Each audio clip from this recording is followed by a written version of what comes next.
कि मैं आपका सब जानता हूं, आपके किसके किसके संबंध है, मैं आपका इलू इलू भी जानता हूं। तो हमने कहा क्या आपका हनुमान जी बिलू फिल्म देखता है क्या?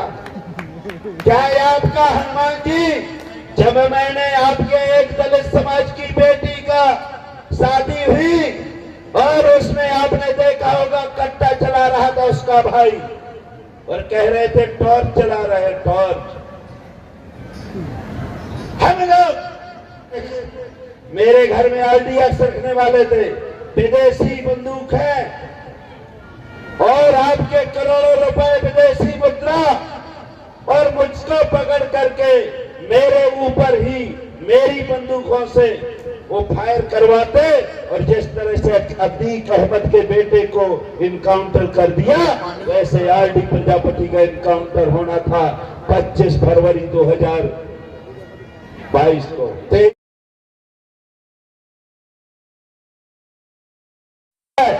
तो जब वो मरने जा रहे थे, जब वो नदी के किनारे गिरने ही वाले थे, तो वहां के कुछ सछूर जो शूद्र समाज के लोग थे, जो हंडी गले में डाले थे और पीछे झाड़ू लगाए थे, वो बोलने लगे अगर मरना है तो हमारे लिए मरो। इसलिए आप लोगों को मैं निवेदन करने के लिए आया हूं, आप ऐसी जगह से हैं, अगर आपको मान सम्मान बढ़ाना है तो ऐसे क्षेत्रों में आप लोगों को यहां दिल्ली से काम करना होगा। जो आज 90% लोग दिल्ली जम्मू कश्मीर में हमारे यहाँ के लोग आते हैं, केवल 1-2 आदमी उनके घर में रहता है, 90% घरों में ताला लगा रहता है। दोस्तों, मैं इसलिए नहीं कह रहा हूं, ऐसी परिस्थिति में जहां अगर हमारे यहाँ का राजा निकल जाता है तो उसके तो पैर छूने को नहीं मिलते हैं, जहां से उनकी गाड़ी निकलती है उसके टायर के पैर पड़ना पड़ता है। लड़ाई वो कहलाती है, लड़ाई वो कहलाती है जो, और मैं इसलिए बता देना चाहता हूं, पहला चुनाव में उमा भारती के खिलाफ लड़ा, भैया राजा के खिलाफ लड़ा, जिसके चुनाव लड़ता था उसको सीधे मगरमच्छ के ऊपर डाल दिया जाता था तालाब में। मैं भी विधायक बना, जिला पंचायत अध्यक्ष बना, मंडी अध्यक्ष रहा, लड़के को भी विधायक बनाया, लड़के को भी जिला पंचायत अध्यक्ष बनाया, क्लास 1 की नौकरी की, लेकिन किसकी बदौलत? बाबा साहब अम्बेडकर की बदौलत। तो हम लोग कांटों में चलकर आए हैं। बाबा जो पाखंडी, जो पूरे भारत में गंदी बातें सुना सुना करके कहता है कि मैं तो हनुमान का भक्त हूं, मेरे ऊपर जो हनुमान जी कहते हैं वही मैं करता हूं, और कहता है जो हमारी माँ बहनें जाती हैं कि मैं आपका सब जानता हूं, आपके किसके किसके संबंध है, मैं आपका इलू इलू भी जानता हूं। तो हमने कहा क्या आपका हनुमान जी बिलू फिल्म देखता है क्या? क्या आपका हनुमान जी, जब मैंने आपके एक दलित समाज की बेटी का शादी हुई और उसमें आपने देखा होगा कट्टा चला रहा था उसका भाई, और कह रहे थे टॉर्च चला रहे टॉर्च। हम लोग हजारों की संख्या में दलित समाज के लोग जब उनके घर गए, मैं आपको बता देना चाहता हूं, उसके यहां 200, 500 एक दिन में सुरक्षा गार्ड रहते हैं। जब दलित बेटी को शादी नहीं होने दिया, गाली गलौज किया, मारपीट किया और उसको भोजन नहीं होने दिया, हम दूसरे दिन गए। तो जब दूसरे दिन जाते हैं तो 1000 बीएसएफ के जवान मेरे घर में आ जाते हैं। 2 बच्चे वाहन पूरे मध्य प्रदेश, आपके छतरपुर जिले के टीआई क्यों आ जाते हैं कि आरडी प्रजापति के ऊपर इनकाउंटर करा दो। वो क्यों कि आपने ऐसा साहस कैसे दिखाया जिसको विश्व जानता है। धीरेन्द्र शास्त्री का आपने अपमान किया और आपने उसके भाई के ऊपर FIR दर्ज कराई। आपको मरना है। और आप ये मानिए, मैं आपको बता देना चाहिए, RDX, मेरे घर में RDX रखने वाले थे, विदेशी बंदूक है और आपके करोड़ों रुपए विदेशी मुद्रा, और मुझको पकड़ करके मेरे ऊपर ही मेरी बंदूकों से वो फायर करवाते।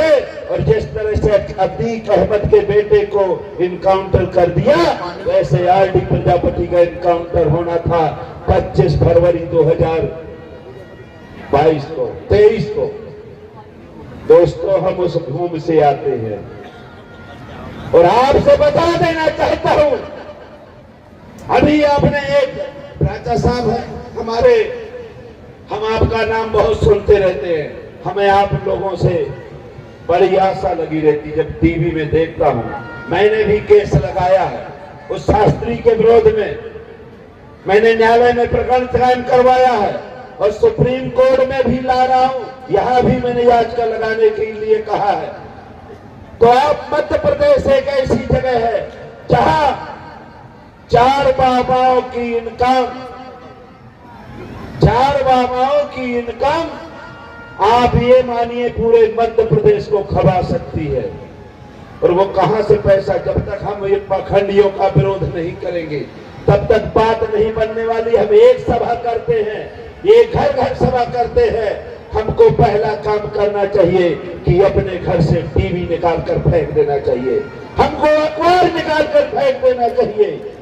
जब बाबा साहब के सही सिपाही होंगे, जब बाबा साहब का सही मिशन होगा, जब तक हमारे घर में टीवी रहेगी, हमारी, आप जो मैंने पहले बताया कि जितने भी हमारे डॉक्टर, इंजीनियर, IAS IPS है, वो केवल बीवी और टीवी लेके घूमते हैं। बाबा साहब के नाम से जाने जाते, बाबा साहब के नाम से वहां तक पहुंचे हैं, लेकिन बाबा साहब की बात करने वाला कोई नहीं है। अभी आपने देखा दोस्तों, मेरा इनकाउंटर बचा, हमने माननीय वहां पूरे SC ST के लोगों का 1 लाख का जमावड़ा जोड़ा और हमने चैलेंज किया। तो आप लोगों को, दिल्ली वालों को, जो हमारे दूर दराज के प्रदेशों में रहते हैं, यहां से आप लोगों को लड़ाई लड़ना पड़ेगी। और आपसे मेरा व्यक्तिगत निवेदन है, क्योंकि यहाँ आप बैठ सकते, बोल सकते हैं, आज भी हम लोग कुओं में पानी नहीं भर सकते। ये मेरे ऊपर आक्रमण क्यों हुआ था? क्योंकि वहां दलित समाज के लोगों को कुआं उनका पूर दिया गया। उनके यहाँ तालाब था पानी पीने का, तालाब को पूर दिया गया। जहां उनके शमशान घाट में जो उनके मुर्दे जलाए जाते थे, उन मुर्दे को उन्होंने अतिक्रमण कर लिया आपके धीरेन्द्र शास्त्री जी ने। और वो आज खेतों में अपने मुर्दों को जलाते हैं और वहां से हजारों आदमी पलायन कर बाहर चले गए। हमने हजारों आदमी के साथ जिला कलेक्टर के यहाँ अनशन किया और 6 दिन तक धरने पर बैठे पूरे परिवार के साथ, लेकिन उनके ऊपर आज तक कार्रवाई नहीं हुई। मेरे ऊपर प्राणघातक हमला हुआ। जब मैंने ये काम किया, मेरी गाड़ी तोड़ी गई। तो मेरा कुल कहने का मतलब यह है कि हम लोग क्यों आगे बढ़ रहे हैं? हम लोग मध्य प्रदेश के लोग इसलिए कि हमारे यहाँ जो कचरा है, जो नरकी जीवन है, हम लोग यहाँ से गंदे नाले में डूबे हुए हैं। हम अपनी नाक ऊपर करने के लिए आगे आ रहे हैं, बाबा साहब को मान रहे हैं। और आप लोगों के तो गंदा है ही नहीं है, आप स्वच्छ जीवन जी रहे हैं, इसलिए आपको बाबा साहब याद नहीं आता। केवल एक रहे हैं, वहां हम लोग लड़ाई लड़ने का काम कर रहे हैं। अभी आपने देखा होगा राम भद्राचार्य जी, उन्होंने एक टिप्पणी की थी कि मरे मुलायम काशी राम, बोल प्रेम से बोलो जय श्री राम। 17 अप्रैल को जहां से रामभद्राचार्य जी आते हैं, उनका शिष्य धीरेन्द्र शास्त्री आता है। हमने ऐलान किया है कि पूरे शहर में इनका पुतला हम लोग लेकर के जाएंगे और इसके पुतले को दहन करेंगे। ऐसा काम हमको करना पड़ेगा। और हमने कहा, ये शास्त्री, ये आपके रामभद्राचार्य जी, मैं तो सोच रहा था आप ऊपर से अंधे हैं, लेकिन आप दिल से भी अंधे हैं। और आपके जो गंदगी भरी है, क्योंकि ये व्यक्ति जब आपके यही रामभद्राचार्य जी जब बच्चियों को मंत्र देता है, तो बच्ची का मुंह और अपना मुंह ढक करके, अगर गंदी बात नहीं है तो तेरे तो आंख नहीं है, तू तो गलत निगाह से देख नहीं सकता। तो ऐसे कुकर्मियों से हमको लड़ना पड़ेगा। अगर इनका विरोध नहीं करेंगे, क्योंकि हम लोग एक आंगुल जाते हैं, ये 100 किलोमीटर चलते हैं। और जब 100 किलोमीटर चलते हैं तो हम लोगों को इनको रोकना पड़ेगा।